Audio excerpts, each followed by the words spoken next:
Welcome to the Voice of Retail for the week of July 15th, 2019. I'm your host, Michael LeBlanc. This podcast is brought to you in conjunction with Retail Council of Canada. In this episode, I interview two of retail's biggest thinkers and most strategic advisors for their thoughts on modern retail and what it takes to compete and win profitably. First up is David Poirier, founder and CEO of the Poirier Group.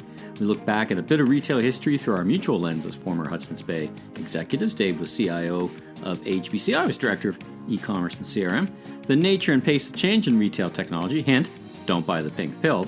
Moving to agile processes, helping retailers understand how the work gets done, sustainable results, and the right metrics. Next, my interview recorded in Vancouver at the Consumer Goods Global Summit with Ted Salter, partner, Canada Advisory Services, EY. We talk about his vast experience working with retailers at the most senior levels and helping them move beyond being efficient, helping them imagining the future consumer with customer hackathons, creating future worlds, unfreezing the worldview, and Ted's response to my "if you had $1 billion, what would you do?" retail question. Finally, we check in with Canadian retailer editor-in-chief Sean Terry, who fills us in on the latest edition of Canada's only magazine dedicated to the retail industry, this edition dedicated to the retail sustainability, but chock full of other great content you'll hear from, including must-read articles from contributors including Retail Insider's Craig Patterson and interviews with retail brand gurus Joe Jackman and Tony Chapman. Next, we'll cover off retail this week, including Aritzia's new loyalty program, Bezos' climb to the top of the Thunderdome to celebrate a record-breaking Prime Days, sales results, Reformation comes to Canada, Father doesn't know best in Turkish e-commerce, Charming Charlie closes the book on all of its 261 stores, Fred's closes 129, and Dean and DeLuca is eerie now, and Zara, finally, is going 100% sustainable fabric by 2025. But first, let's listen in now to my interview with David Poirier. Dave, welcome to the Voice of Retail. How are you doing today? I'm doing great. Thanks very much for inviting me. You and I have known each other, and I've had the pleasure of working with you actually back at Hudson's Bay. But for the benefit of the listeners, tell them a little bit about yourself and your background, how you got to where you are today, and about your organization now. Sure. My background is education-wise. I got my industrial engineering degree from University of Toronto and joined the wholesale arm of Loblaw Companies, National Grocers, back in the 1980s, and worked my way up from distribution project engineer through to a number of different management positions and ended up running warehousing, transportation, logistics, procurement, supply chain, IT, and corporate development. So a good variety of different tasks. Went on from there to join Hudson's Bay Company during the challenging years of 98 through 2003, where the biggest challenge was keeping the lights on, I think, at that time. That was Bill Fields who hired both of us, actually, more you than me, indirectly hired me. Remember, it's funny, when you look back at Hudson's Bay, you think, Bill Fields was brought up out of Walmart. I mean, he was going to be the next Sam Walton, and it was quite the shake-up in Canadian retail, right? And he was determined to try and shake up Hudson's Bay. That was, and a lot of big, bold moves and a lot of chances that he took in a fairly short period of time that he was with the organization, about a year and a half, I think, in total, followed by George Heller taking it over. And many people worked with HBC under George's helm, and it was a great and interesting time, certainly lots of challenges organizationally, but a lot of challenges from a technology perspective as well. We went through Y2K and then some dramatic investments in technology to get the organization more automated, the introduction of e-commerce and the view of a more integrated business. We launched loyalty system back then, HBC Rewards. Even the credit card, right? So, not that we're going to dwell too much on the past on our work together, but even back when we were there, the Zellers and Bay had each a credit card, and you couldn't use one in the other banner. I mean, this is the kind of heavy lifting that needed to happen to make it put it on a path to be a modern retailer. That's right, and you may recall that when we actually looked at the evidence, we found that there was an 80% overlap of Zellers and Bay shoppers at the time. And so we wanted to take advantage of that and took a more holistic view of launching HBC Rewards, replacing Air Miles in the Bay and Club Z in Zellers, and having that more integrated approach and view of the customer at the time. So, long time at senior levels in retail, from the grocery space to department stores. And looking back, what are the things that have changed the most as you've been observing and advising at those levels in retail in the past 20 years? What are the things that jump out at you and wow, this is really different now? Well, I think we went through a number of different phases. You know, if you think about through the 80s and 90s, there was a lot of emphasis on creating some early technology improvements, but really focused on efficiency for the business and driving the top line through marketing. And then as we got into the 2000s, there was a lot more about increasing the loyalty, beginning to change the behaviors of the customers by creating segmented offerings and segmented experiences for them. And then a huge investment in technologies as we went through Y2K and ERP implementations and end-to-end technology improvements. And then we came back to really focusing in on how does the organization increase the top line and how do we leverage off of that. I mean, retailers have never been absent of technology. I mean, in fact, they've been historically big investors in technology, but that pace has just picked up phenomenally. I mean, you know, gone are the days you put a point of sale system in and, you know, 20 or 30 years later you might revisit it, right? I mean, that's probably a big, you know, that pace of change seems to jump out, you know, from the things you're describing. The loyalty is really interesting, right? That Club Z in its day was, you know, buy something, get some points, and it was really, you know, a breakthrough at its time, but such a different environment now. Absolutely, and I think the real challenge is that so many of these systems, informational as well as operational systems, have to be integrated now. And before we could treat them as independent, we knew that if we were investing in a major technology, it was going to have a payback of 2 to 3 years, and we could keep it for 5, so it would be huge value. Now the investments have to be a lot more agile and modular, and we have to be thinking about almost disposable systems because we know that we're going to have a different configuration 2, 3, and 4 years from now. I hear from retailers, they tell me, you know, when they think about technology, just on your point exactly, is they in one way they feel less satisfied with these projects because it you know, you used to be able to put in this big project and yield this tremendous efficiency benefit, but at the margin now, retailers are pretty efficient. So they're putting in smaller projects that are making them a little more efficient. But the big bang, it's hard to get that big bang of results out of these projects. Yeah, it really is. And when I think back to when I was CIO in both LeBlanc companies as well as Hudson Bay Company, you know, everybody was selling me the pink pill. If you just bought this technology, it's going to fix everything. Right. And so many organizations went for it and bought the technology. And it could have made a substantial difference, but they assumed that the technology alone was what was going to solve things. And really, it's a lot more about the integration of people with the technology. And we see that even today, where the people, the processes, and the technology are not addressed in a cohesive manner. So let's talk about today. A good segue. Tell me about the work you do today, the organization you started and lead. You're on your own. We're in your office just after store. Our calendars didn't align to have the conversation in the Pure Later podcasting studio, so we're doing it here. Tell me about your organization today and what you work on.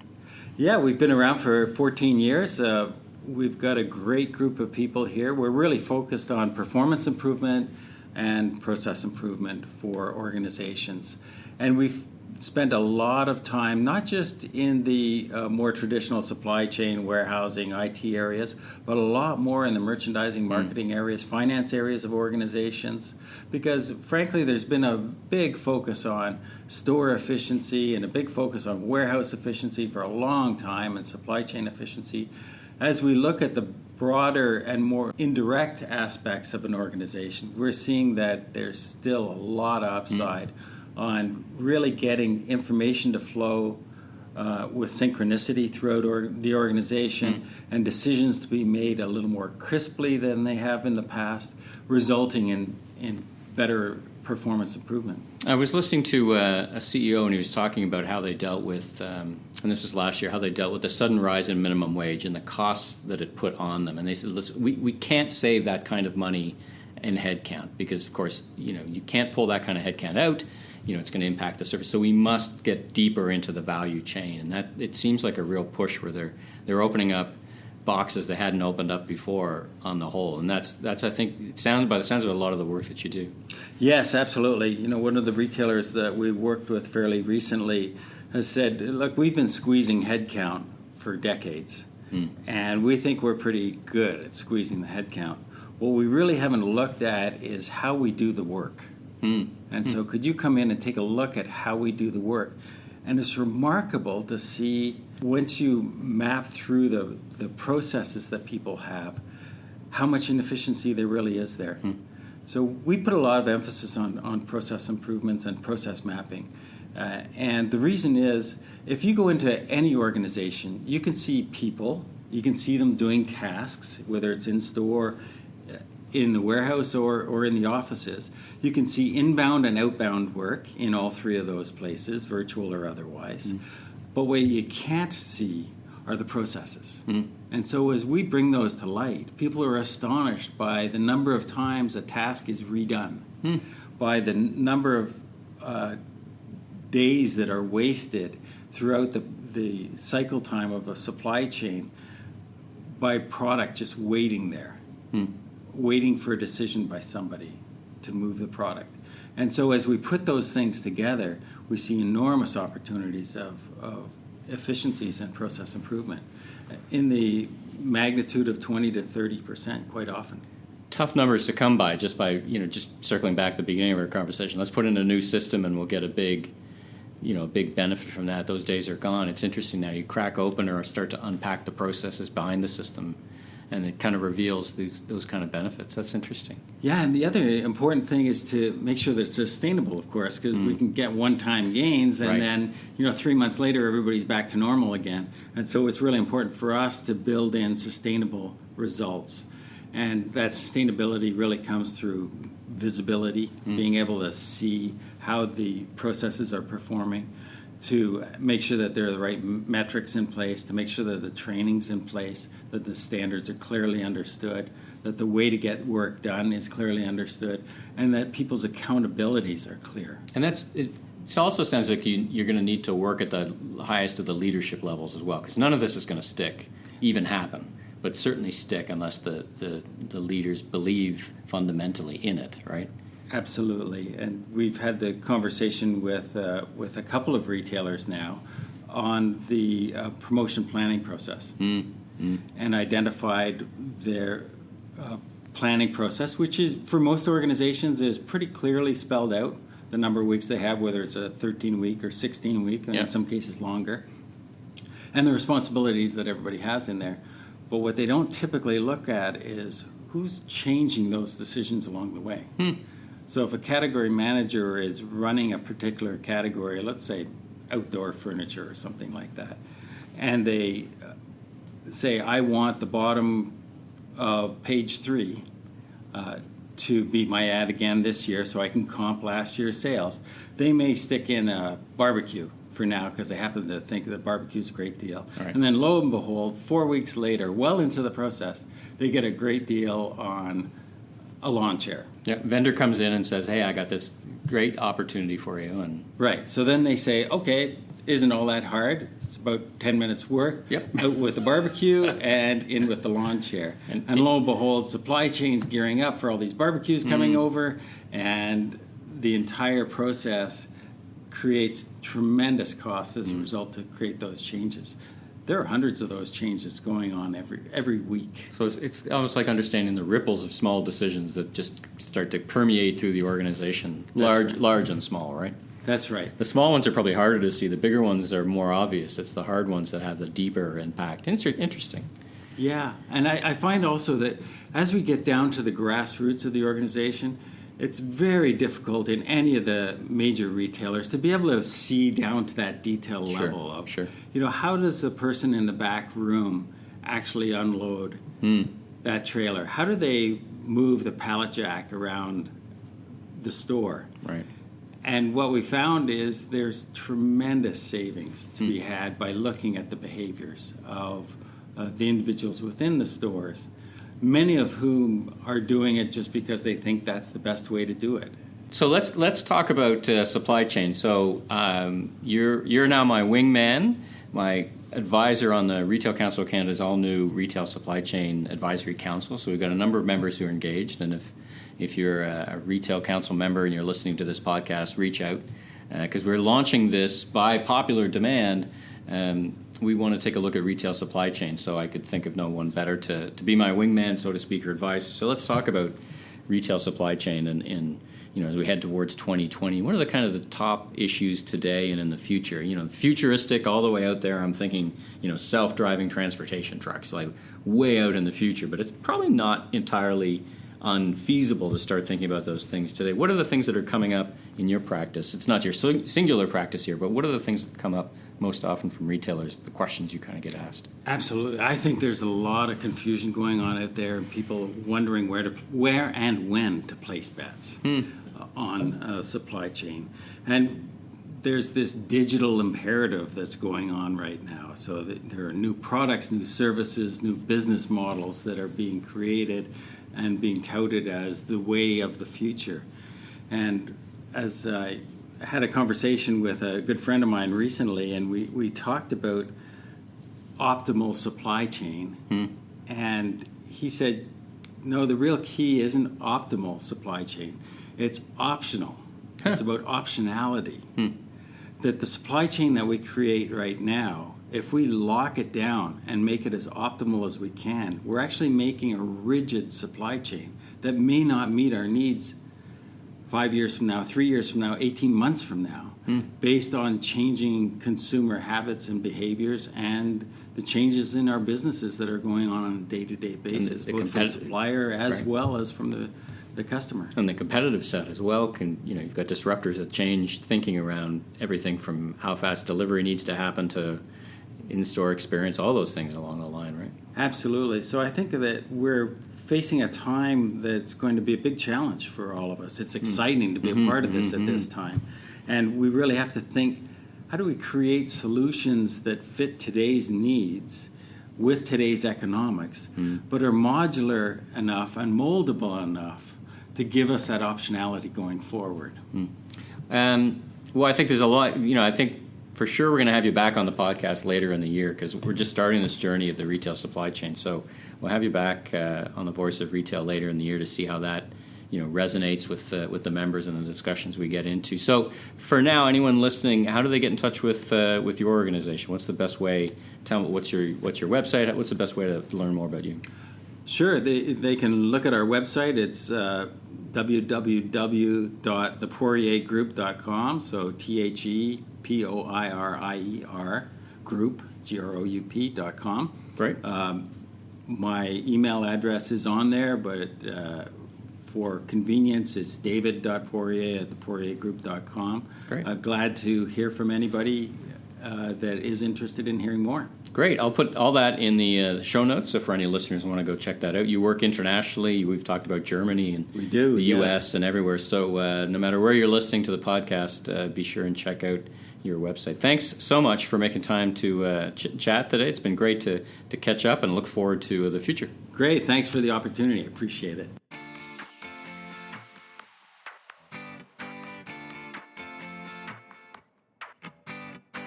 Ted, welcome to the Voice of Retail podcast. How are you doing today? I'm doing great, thanks. Well, you and I have known each other for a long time. I've had the privilege of working with you in different assignments in my past life as a retailer. But for the benefit of my listeners, tell us a little bit about yourself and how you got to where you are today and what you do in your role at EY. Sure, absolutely. Well, I'm a partner at EY, part of the national leader for the consumer products and retail practice, practitioner in our customer and growth area. I got into this space really completely accidentally, actually. I was a former product engineer in the automotive sector, and I got into consulting. And a partner grabs me and says, come on, we're going to go off and visit this retailer. And I said, well, they sell car parts, but I'm an automotive engineer. I'm not going to go do retail. I don't understand that space. But we went over there, and we're spending time with them, and you started to see the challenge, 40, 50,000 SKUs coming from all over the world, bringing that to one particular location. The consumer only willing to spend so much for those items. And you started to look at that, and you go, this is a fascinating industry. And then you start going over, visiting their suppliers in Asia and other parts of the world. You see the complexity of the supply chain. And I think a lot of retail, when I first started, was all about supply chain. It was all about how, what are we going to do? How do we get better at moving things around? How do we lower our cost? How do we learn how to global source? How do we do things fundamentally different than we do today? So I think most organizations had figured that out over the last couple of decades. When omnichannel started coming, and we used to call it eCommerce, or whatever we wanted to call it when it first started. That's when you and I were working together back at HBC in the 2000s, right? And we started looking at, now the customer comes into the conversation. And it never really used to be about the customer. The customer was the last point in the node. And saying, okay, then the customer takes the stuff away, and then we re-engage our supply chain, and off we go again, right? If the customer keeps doing what they're supposed to do, and, buy, sell, then we can run these fantastic supply chains. But as we started to look at that and realize that we were kind of pushing things onto the consumer, we're really reflecting what we want to do, and hoping the consumer would react to that. And we said, well, how do we get better marketing to the consumer so they will do the things we want them to do? And I think now, probably the last 10 years, it's switched the other way. Now it's more about trying to understand what the consumer wants, how she shops, how he shops, why they're shopping for these items, what's the connection to what they're doing on a day-to-day basis, and how we fulfill those needs, which is putting the complete operating model on its end. It's really requiring organizations to rethink this. So tell me about your role at EY. You've been in the consulting game since you started off, but now you have an advisory practice role. Tell me about how you approach your practice and how you take those things on. Yeah. So over the last 10 or 15 years, I would move in and out of consulting, and sometimes I'd go off and work in industry and spend a couple years with organizations, and just try to solve some problems. Once we were in the telecom sector, and we rebuilt their operating model based on how retail fulfilled and brought things across the globe. So as we started to do that, you started to realize what a lot of us today would call convergence is these channels are all starting to blur together. And there's different sort of ways to look at that. So when we go into an organization now, for example, a retailer, we're not really in there to spend a bunch of time talking about continuous improvement and things you got to do, because retailers have gotten pretty good at that, right? There's a lot of organizations, retailers have created their own internal industrial engineering groups, and they're Six Sigma teams, and they're going in there and constantly reducing price or cost to try to get those prices down. But what they hadn't figured out is, well, where is the customer in this conversation? Where's the consumer in this particular conversation? And so we go in there now, and the first question I'll typically ask most organizations is, do you have the ability to have a conversation with your consumer? Do you understand your consumer? What do you know about them? So you get results we sit in, you and I would sit with organizations we worked with in the past, and you sit down with an organization on Monday morning and go, how are the numbers? How was the weekend? How are sales? And they'd go, well, it could be better. And they go, it could always be better. But were they to plan? And if they were to plan, do you know why? Right. Or is it really just an event every month and every week, and they're just hoping for the best? You've got tens of thousands of SKUs, you've got thousands of employees, hundreds of stores, and you're hoping it's just all going to come together. And so as we start to look at that now and say, well, digital is going to allow us to kind of break some things up and start looking at our operating models differently. And that's typically the type of conversations we'll start with retailers. So we're here at the Consumer Goods Global Summit, which is a big deal, bringing together just powerhouse thought leaders. You had a boat that you had parked on the water. Is fantastic. What we called the thought leadership for fun. But on that boat, you did some serious work. So you were doing something. What was it? The customer hackathon. Tell me about that. So I like that. The thought leadership ship. We'll use that for next time. And so the customer hackathon. We've been running these around the globe. And about 2 years ago, we started. We spent a lot of time with clients and say, you need to be more consumer-focused and more customer-focused. And they go, what does that mean? Stare at them more? Like, help me understand that, right? Talk to them more? Push my ideas onto them? No. I said, no, have a little empathy. understand what they want to do, understand why they're shopping your brands. But we didn't really understand how the consumer is starting to shift because of disruption in digital and those sort of things. So we said, I don't think anybody really has the answer, so let's go out and try to understand that. So we brought together social anthropologists and futurists and entrepreneurs and lots of organizations that are kind of on that sort of leading edge of really starting to interact with consumers a little differently than most of us do today. We operated that in 6 cities around the world and ran these customer hackathons. The first ones for about a week. And we came up with 150 drivers of change. And we said, okay, these are the sort of things that are going to move things along. Everything from biohacking to what 5G is going to do to the latte sort of movement around local and transparent and ethical foods. And so to be clear, this has got nothing to do with, when you first mentioned this hackathon, I'm thinking you guys are coding on the boat, but it's not your kind of DNA coding the customer and trying to, in a manner of sense, right? Absolutely, because we'll say, we can't predict the future, but if you can imagine it, you can determine how to shape it. I like that. And so that was really, it was kind of a little bit of that imagineering process, right? So as we kind of brought this body of work from country to country to country, we said, well, there's not a lot of insights as to where the Canadian consumer is going. So why don't we run this hackathon? We ran one in Toronto last week, and we ran one in Vancouver here. And we've had this sort of nice cross-section of organizations we've got to bring into that room. So we had a couple dozen folks just kind of work through and say, so where do we think that consumer is going? How are we going to apply these 150 drivers of change? How do we think they're going to shape? And we've created 15 sort of future worlds as to how we think people are going to live in the next little while.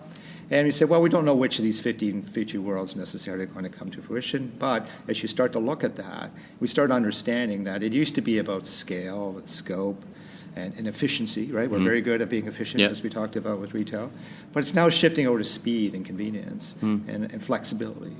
And so you have to build a new set of muscles, a new set of muscle memories that you had. In the old days, it was about, okay, it's very heuristic. We know exactly what we should be doing. We just got to get better at it. If we do X, we're going to get Y, but if we do X more efficiently or more effectively than our competitor, we'll get more Y than our competitor. It's very deterministic, right? We knew exactly how we should approach it. Now you shift over to this new world where you're saying, well, you're saying we should be more consumer focused. We understand where the future may be. We've got these 15 future worlds. So how should we start thinking about that? And if we start looking at the innovation around food, if we start looking at all these types of innovations, they're all kind of coming at the same time. And a lot of clients have a habit of sort of freezing the world around them and then projecting where they'd like to be in the future. And if you say, well, you can't do that, the chessboard pieces are all moving at the same time. And freeze the competitive reaction as well, right? Absolutely. So I talk to people all the time and said, I'm going to do this. And I said, great, well, what do you think your competitor is going to do? Oh, I didn't think about that. Right. I'm just going to do it so fast that they won't see it. They won't see it coming, but they might not see it coming, but then they're going to react to it, right? Yeah. So I think for most retailers today, as we start working through these hackathons, but we don't only have retailers come in, right? We have consumer-facing organizations. So we brought in financial services organizations, we brought healthcare organizations, public sectors. They're trying to understand smart cities, how we can evolve and build these things out. So we looked at and we sort of said, well, there's sort of 8 views of the consumer, and we want to take a 360-degree view. So an example would be, how are they going to live? What types of homes are they going to live in? How are they going to eat? How are they going to stay healthy? What's the role of entertainment, right? But the stats now would say by the time a 21-year-old male is hit that age of 21, they play 10,000 hours of video games, which used to be 10,000 hours of shooting a hockey puck into a dryer to make it to the NHL. Now it's about this. So people come to the workforce now with these sort of insights and skills and capabilities. How are we going to start applying that, and how we're starting to get to work, how we're going to move and transport, and how we're going to shop? And that's the really interesting area out of these hackathons. The hypothesis here has really been in the future, 90% of the things 100% of the things you buy today, you actually go and buy and shop for. But we're going to get to a point where probably 90% of those are going to be things that I buy that I'm not really all that concerned about. And if AI and other technologies behind the scenes can just sort of curate that for me, then I'm going to spend my time focused on the other 10%.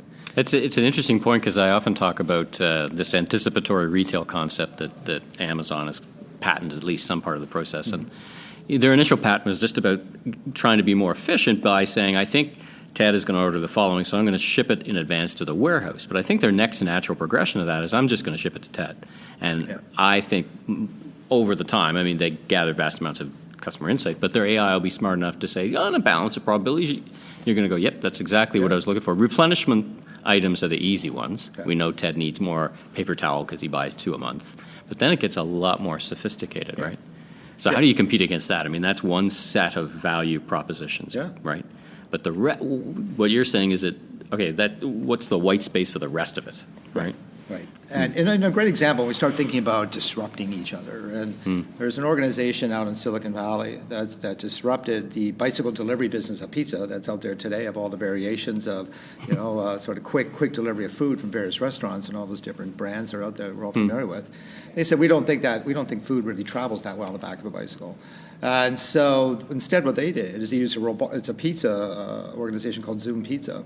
And what they do is they pre-make the pizzas on a robotic line, but they don't bake them. And they put them in these ovens loaded into this sort of bread truck. And they drive around the neighborhoods, and they're using forecasting techniques to determine what they probably know on a Friday night what pizzas they're going to sell in which zip codes. And they pre-bake them, and off they go. And they deliver them to that truck comes right in front of your house with a warm pizza right out of the oven. Come on. And so they're sitting there disrupting the other ones. Now, can that scale? Can I do that across many, many locations?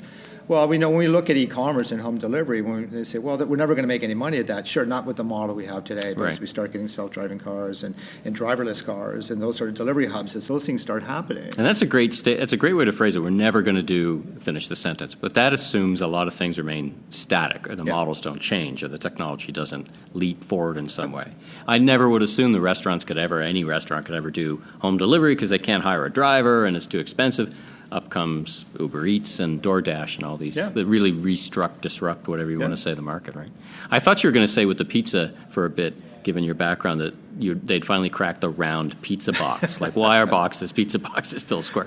But anyway. Well, what's interesting, we just heard the Loblaw CEO talk about sustainability and packaging. Yes. And what they have is actually a cornstarch pizza box. It keeps it hot. And it's round and it's not square. Hey, there you go. And it looks like a clamshell, right? But it's biodegradable.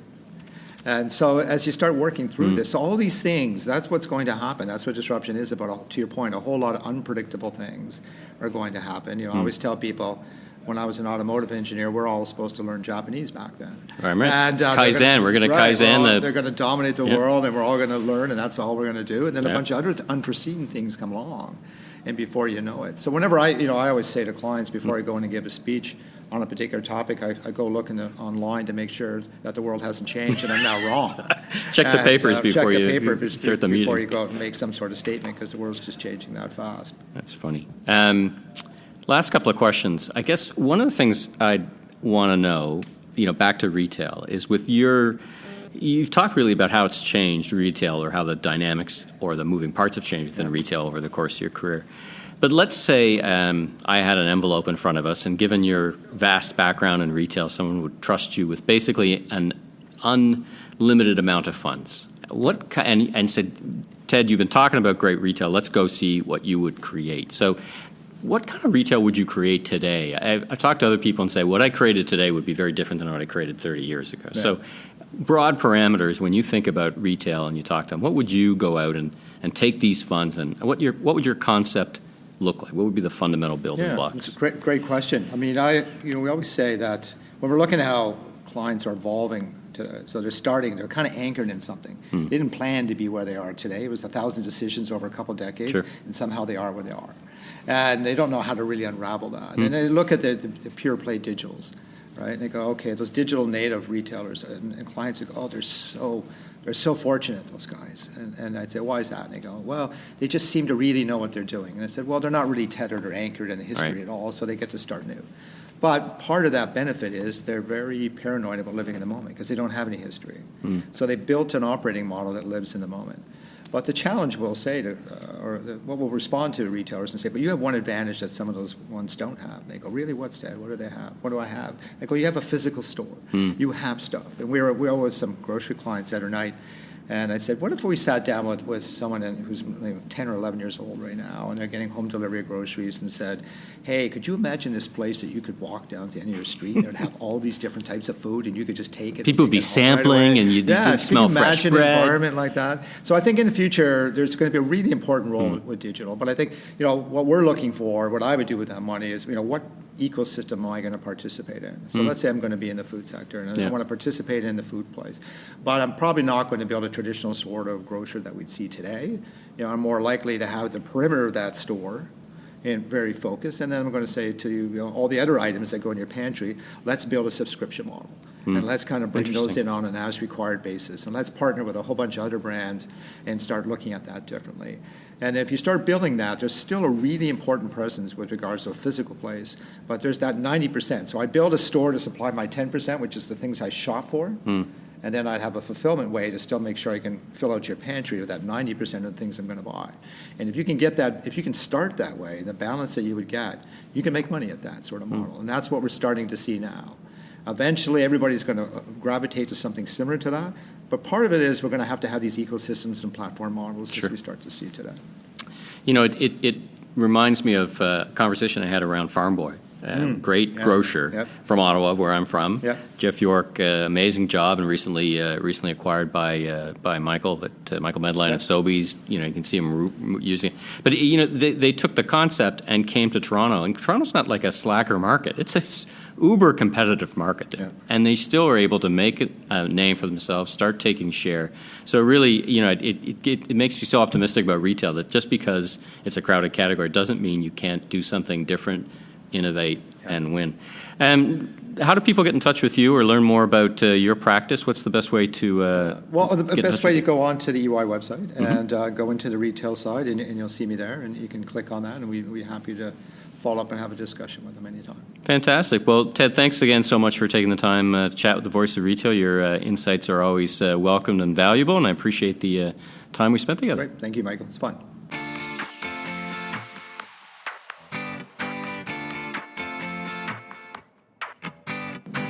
Sean, welcome back to the Voice of Retail, our ongoing series of Chittin' and Chattin' once the latest edition of Canadian Retailer magazine comes out. Tell us about the latest edition. Excellent. Once again, thank you very much for having me, Mike. I appreciate being here with you.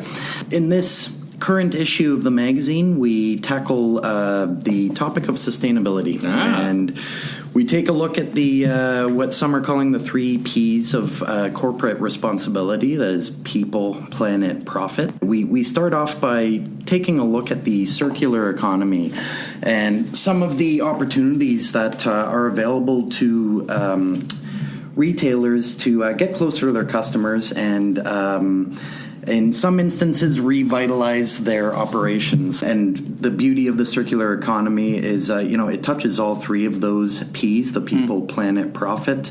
Some retailers doing more than others, but the rubber has hit the road in this sense. And you provide us with a really great column teasing an interview that you did with Peter Van Stock and the great things that he's doing with respect to the circular economy.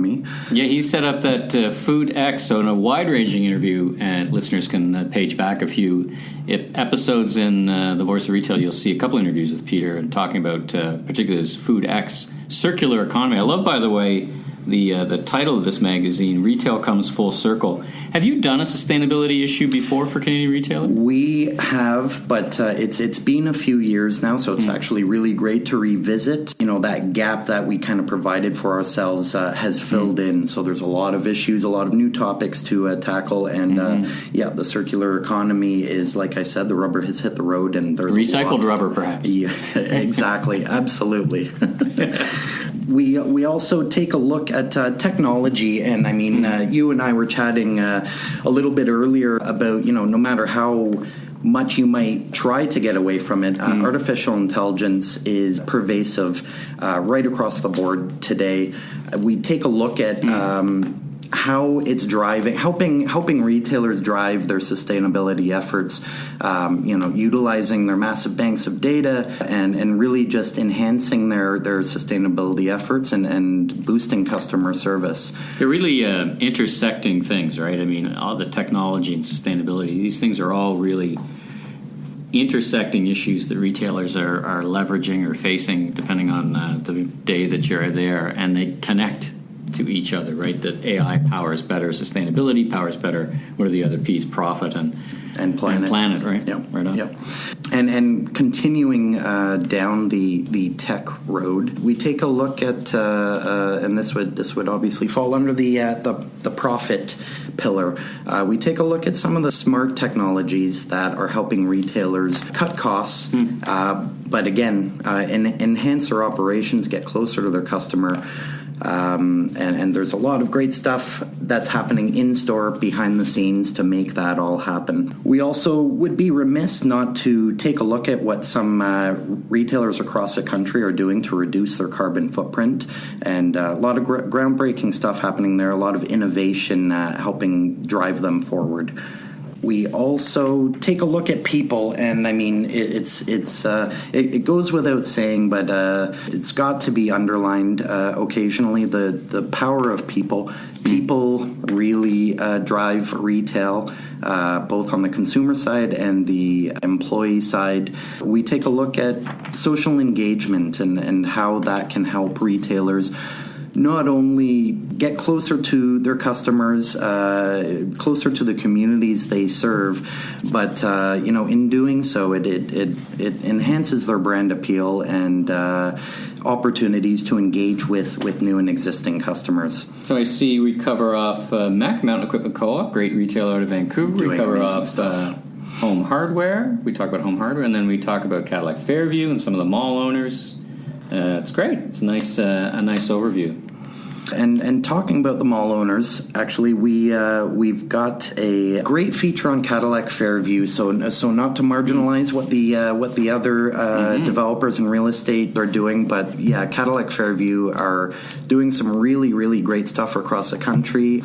They have green roofs. They have solar roofs. They are just doing a lot of really, really great stuff that really is kind of behind the scenes, because if you're a patron of the mall, you may not realize the things they're doing to improve the planet, and they're just doing a ton of stuff. So that's a really great read as well. Yeah, that's a nice deep dive, and you did that interview. It's you surface, as you say, a bunch of things below the surface that they're doing. That it's really great. Actually, it's a great article. Congratulations. Thank you. And again, on the employee side, we take a look at culture and how a culture that filters down from the top, starts and filters down from the top, can really help drive excellence and success within the organization. And for good measure, we talked to Joe Jackman about the work he and his folks have done with Staples to help them transform their brand. And again, that falls squarely in the realm of sustainability, in that you stand still for half a second in retail and you find yourself falling a little bit behind. So I love the title of that, Reinventing the Future Today. Yeah, and that is exactly what Joe has helped them do. And again, really great read. He just gives a really great interview. Yep, well done. I saw him on stage with interviewed with Tony Chapman at Store 2019. We had a great we had David Boone from Staples, we had Joe Mimran, we had the two Joes. As we like to joke, we had more Titans on the stage in an Avengers movie. And then we had Tony Chapman, who did a great job of moderating. And I think Tony's got an article in this edition too, right? He absolutely does, yeah. He was kind enough to speak to me about Amazon. And to be fair, some of the great things that Amazon are doing. But we also took a look at, the ways retailers can compete with Amazon. And a little bit of a teaser. It has to do with heart and personality. Some things that Tony suggests Amazon doesn't have. So that's a really interesting read, and shed some insights into some of the ways retailers large and small can compete with the giant. Well, it's a great that we cover off Amazon from a number of different areas. I mean, all retailers should have an Amazon strategy, and some of that strategy could be partnering with them, could be using their 3PL, could be doing whatever, could be advertising on. But no matter what you do, you have to have an Amazon strategy. I think Tony outlines a really nice look. Everyone can't be everything to everyone as much as anyone tries. And the one thing Amazon is relentlessly great at is productivity. and efficiency. The one thing they're not so strong at is, as Tony points out, is the emotional connection. It happens in a different way. So it's a great read, and it's probably a do not misread article for any retailer, just for, if nothing else, for great context. And it's a great interview. Excellent, thank you. So this is your 59th issue. This is the big 5-9. 5-9. You're going with a number 60 is underway, I'm sure. Already you're thinking about it. You probably already started working on it. What's going to be in our next issue, the number 60? The upcoming issue, which will be in distribution the second half of August, it's the digital retail issue. Okay. So we talk about all things digital. We talk about some of the trends that are set to disrupt or continue disrupting the industry in 2020. We take a look at, again, artificial intelligence. We're probably going to be delving into AI further and further within each issue as we go forward, but we take a look at the ways AI can help inform the development of algorithms and other things that can really just kind of help retailers understand the consumer better, understand their preferences and the things they want, so that obviously they can service them better and provide an exceptional experience, which is obviously what most retailers are really engaged in today. We take a look also at the retail experience and how a cashless, cardless experience can help remove friction from the in-store retail experience. However, there is a caveat, and we take a look at some of the cautions that are being put out there and how cashless, cardless operations could perhaps marginalize certain segments of consumers, which is something that we definitely need to pay attention to. Yeah, it's also fair to say it's a great topic because when you're thinking about cashless stores, to me it feels like retail is so competitive. Why would you alienate anyone by not taking every tender type? Not alone the economic rationale behind taking cash. So it's a good topic to explore because ultimately retailers will go where the consumer goes, right? If the entire, where is it, like Sweden, that is quickly going to a completely cashless society, but now they're stopping to realize maybe we went a bit too fast. So yeah, that's the thing. You remove friction, or your intention is to remove friction from the experience. So and I suppose you've got to move forward a certain degree to realize that you might be creating friction elsewhere. Well, yeah, as you rightly pointed out, you're leaving parts of society behind which you don't really, both commercially and otherwise, you may not want to be doing. Absolutely. And we round things off with big data is the new bacon, and I love that. Good Canadian content. All right. We talk a little bit about the dissemination and use of big data and how it's becoming a really, really big differentiator for some leading retailers who are able to leverage that data properly. So big data is back. Bacon. I couldn't resist that one. If you're listening to the podcast, then perhaps you might want to advertise, because the magazine's got a great reach both in print and digitally. When's our deadline for advertising for this issue? Deadline for advertising is the first week of August. We'll be, obviously entertaining conversations, whether we're talking about straight up ad artwork or, if anyone out there wants to get their voice heard, if they've got a service or a product that can help retailers improve and enhance their operations, we're all ears. Fantastic. So reach out either to you or go online to retailcouncil.org, and you can connect with Mary Mark, who oversees our sales and promotions, and connect with her. Well, Sean, thanks again.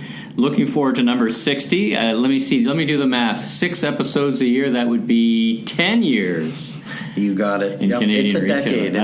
That's a great milestone. It's a decade, and I feel privileged and honored to be a part of this great industry. And I look forward to hopefully another decade more. All right. Well, thanks for joining us again on The Voice of Retail. I can only hope to achieve the whole decade status, but 1 year in, it's still a ton of fun. So thanks again for joining me. Thank you, Mike.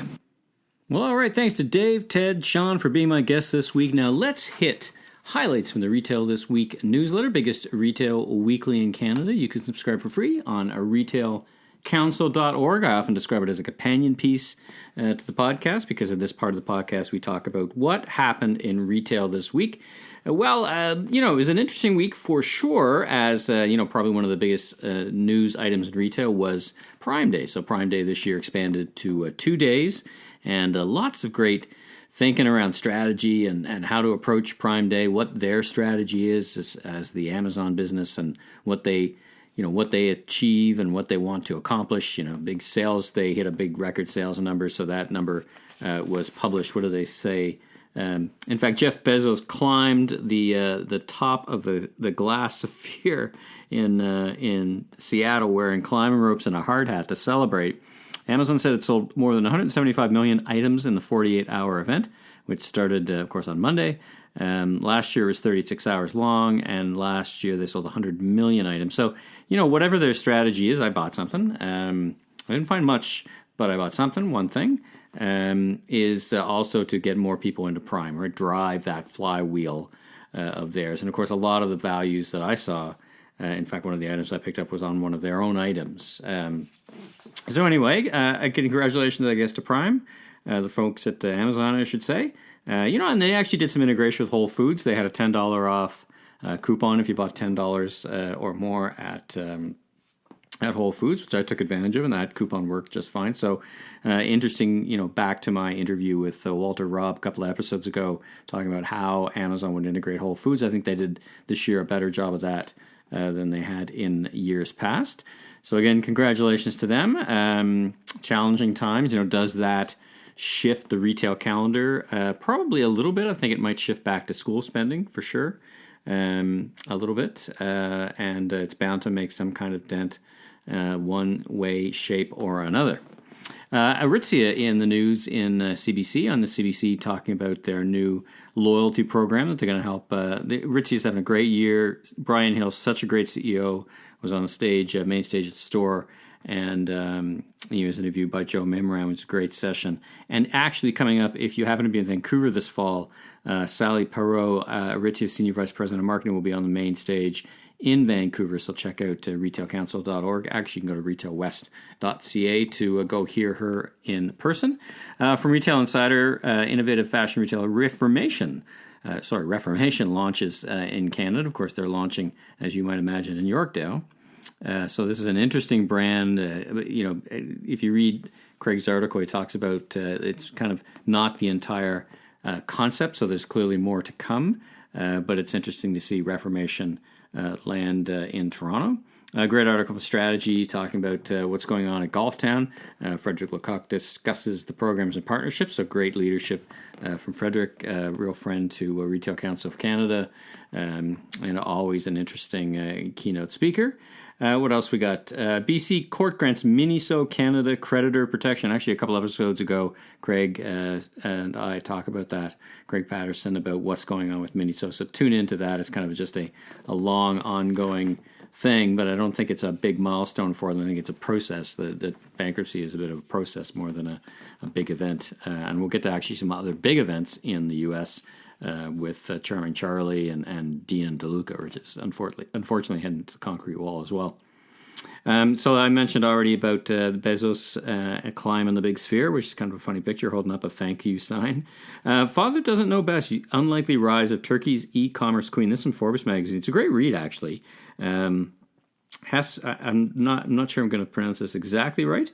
It's Hes Barada, which is an online seller, not unlike really Amazon. 2018 sales, 786 million. Sales are 40% ahead of last year. So that's a good article. We do try and cover off interesting retail stories from around the world, and that's a very good example. Speaking of good example, we've spoken of this a couple of times, Hudson Yards. I promised, and the first time I talked about them, we'd be talking about them often, and sure enough, there's another article just how they're bunching together in their second level, which is about 720,000 square feet, these floors of discovery, which is new to New York shops and digitally native brands. So check that article out, that as well from Forbes. Fred's, discount retail in the U.S., closes 129 stores I think they're kind of they're trying to right-size their business. Dean and DeLuca, I have coffee in Dean and DeLuca when I'm in New York. It's near there's one in the New York Times building, and there's also the flagship, or what was the flagship in Soho. I've had many coffees and a few other things from there. Really kind of an early grocer rant kind of concept, but it hit the wall, unfortunately. It's now actually owned by a Thai real estate company named Pace Development, and it doesn't look like it's going to make it. So sorry to see Dean and DeLuca depart. Charming Charlie, which is kind of one of the niche, but 261 stores. They've filed for Chapter 11, and they're going to liquidate. So farewell to Charming Charlie. What else we got? Some great stories in the Independent. We had a new clothing store catering to Muslim women in St. John, that from CBC. We've got an article about retailers who don't want DVDs to die. And by the way, the interesting stat in there, they still spend about $350,000 annually maintaining the DVD collection. So for sure, people are still hanging on and watching DVDs. So don't count DVDs out. We watch them ourselves, actually, here. So great articles there. And in sustainability, Zara is probably the biggest news. They announced a 100% sustainable fabric collection in their collections by 2025 and eco-efficient stores. So Zara clearly making a big move or a big statement. They have been at the brunt end, them and some of the retailers of the fast fashion gig in terms of how it is and may not be in line with sustainability, but announcing once again 100% sustainable fabrics by 2025. So that's a great that from Hype Beast, but actually that was picked up in a few places. So be sure and check that out. All right, so a bit of a short narrative, but we had 3 interviews in this episode, so I hope you enjoyed it all. That's a wrap on this edition of The Voice of Retail. If you like this podcast, you can subscribe on Apple iTunes or on your favorite podcast platform, and be sure and recommend to a friend or colleague in the retail industry. You can also ask your favorite home devices, Amazon Echo, Google Home, to play the most recent edition. I'm Michael LeBlanc, founder and president of M.E. LeBlanc Company, Inc., and you can learn more about me on www.meleblanc.co or, of course, on LinkedIn. Until next time, have a great week.